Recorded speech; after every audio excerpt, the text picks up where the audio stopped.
আসসালামু আলাইকুম। Hi friends, আমি ডাক্তার ফাইজুল হক। কেমন আছেন সবাই? আশা করি ভালো আছেন। আজকে আমরা ঘরোয়া চিকিৎসা পদ্ধতি নিয়ে আলোচনা করব।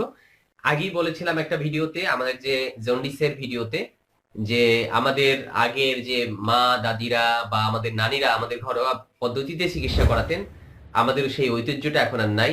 এইভাবে কিছু হার্বস আছে যেগুলো প্রাইমারি লেভেলে চিকিৎসা করা যায়।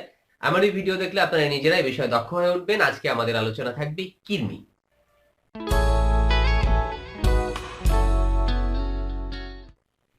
কৃমি সমস্যা আসলে হয় কেন? বাচ্চাদের বেশি হয় গ্রামে, খালি পায়ে হাঁটে তারা, অস্বস্তিকর পরিবেশে থাকে। তারপর ভালোভাবে পরিষ্কার করে না, বাথরুমে খালি পায়ে যায়। মজার একটা ব্যাপার জানাই, সেটা হচ্ছে যে কৃমি কিন্তু পা যদি খালি থাকে পায়ের মধ্য থেকেও শরীরের ভিতর ঢুকে যেতে পারে। হ্যাঁ, খুব ডেঞ্জারাস। আর কৃমি যদি হয় তখন কি হবে? পরজীবী। একটা বাচ্চা যে খাবার খাচ্ছে বা একটা বড় মানুষ যে খাবার খাচ্ছে, সেই খাবারগুলো তখন আপনার এই বাচ্চার পুষ্টিগুলো এই পরজীবী নিয়ে নিচ্ছে। তখন এই বাচ্চা অপুষ্টি হবে, বাচ্চার আরো অনেকগুলো জটিলতা দেখা দিতে পারে। এই জন্য কৃমির জন্য কিছু ঘরোয়া পদ্ধতির কথা বলছি। অবশ্যই 1 বছরের নিচের বাচ্চাদের দেয়া যাবে না। আর মাথায় রাখবেন যে এগুলো হার্বসের কথা বলছি, এগুলো খুব নিরাপদ, খুব সেফ, কিন্তু ওভারডোজ কখনো ভালো না। কখনো দ্রুত ভালো হওয়ার জন্য বেশি করা যাবে না। আর যে হার্বসগুলোর কথা বলছি, আপনি সর্বোচ্চ 1 দিন, 2 দিন, 3 দিন ব্যবহার করতে পারেন। বেটার রেজাল্ট না পেলে অবশ্যই ডাক্তারের কাছে যাবেন। মন দিয়ে হার্বসগুলোর নাম শুনুন, ডোজ শুনুন। ফ্রেন্ডস, একদম কমন একটা জিনিস পেঁয়াজ। পেঁয়াজের রস 1 চা চামচ থেকে 2 চা চামচ বয়স ভেদে, অবশ্যই 1 বছরের নিচের বাচ্চাদের দেবেন না। 1 চা চামচ থেকে 2 চা চামচ বয়স ভেদে।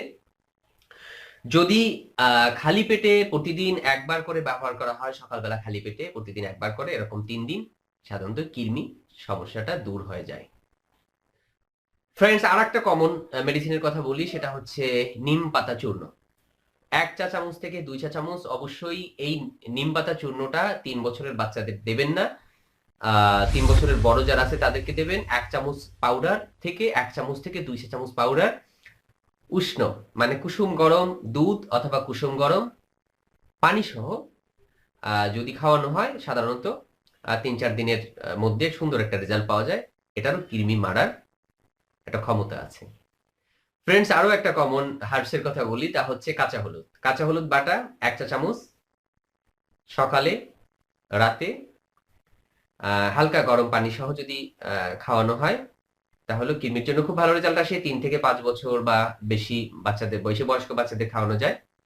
একদম ছোট বাচ্চাদের এটা খাওয়ানো যাবে না। কাঁচা হলুদেরও কৃমি মারার একটা খুব সুন্দর গুণ আছে। ফ্রেন্ড, যাদের বাড়িতে আনারস আছে আপনারা জানেন, বা অনেকেই জানেন, যে অনেকে খেয়েছেন হয়তো। আমি যখন ছোট ছিলাম, আমার দাদি আমাকে এই আনারসের রস দিয়েছিলেন। আমার মানে আমি পরবর্তীতে শুনেছি, আনারসের যে পাতা আছে, পাতার যে নিচের পাতাটা, কচি অংশটা, এই অংশের রস সাধারণত 1 চা চামচ থেকে 2 চা চামচ সকাল বিকাল যদি খাওয়ানো হয়, তাহলেও কিডনির প্রবলেমটা চলে যায়। অবশ্যই এই আনারসের কচি পাতার রস 1 বছরের নিচের বাচ্চাকে দেবেন না। আর এখন এই ঘরোয়া পদ্ধতি জানালাম আপনাদেরকে, আপনারা অবশ্যই বুঝে ফেলছেন এতক্ষণে। তবে সবচেয়ে ভালো হয় কি, যে বাজারে খুব কম টাকায় বাচ্চাদের জন্য কৃমির ওষুধ পাওয়া যায়। ফ্রি ডাক্তারও আছে। ফ্রি ডাক্তার বলতে, আপনি গ্রামে থাকলে কমিউনিটি হেলথ ক্লিনিকে চলে যান। আপনি ইউনিয়নে থাকলে ইউনিয়ন হেলথ কমপ্লেক্স, স্বাস্থ্য কমপ্লেক্সে চলে যান। উপজেলায় থানায় থাকলে উপজেলা হেলথ কমপ্লেক্সে চলে যান। ডাক্তার আছে, তাদের সাথে কথা বলেন। এগুলো হচ্ছে জাস্ট আপনাদের একটা জ্ঞান দিলাম আমি। হ্যাঁ, যেহেতু অ্যাভেলেবেল, কিডনির চিকিৎসাটা অ্যাভেলেবেল। একান্ত যদি না পান, তখন কি করবেন? শিখে রাখেন। কোনো জিনিস শিখলে তো আর ফেলানো যায় না, তাই না? তাদের কাছে যান। কিডনির ওষুধ সরকারিও যেমন আছে, অনেক সময় স্কুলেও ফ্রি দেওয়া হয়। আর বাজারে যেগুলো আছে খুব কম টাকা দাম। আশা করি আপনারা পরামর্শ নিয়েই কাজগুলো করবেন। অনেক ধন্যবাদ যারা আমাদের ভিডিও দেখলেন। আল্লাহ হাফেজ।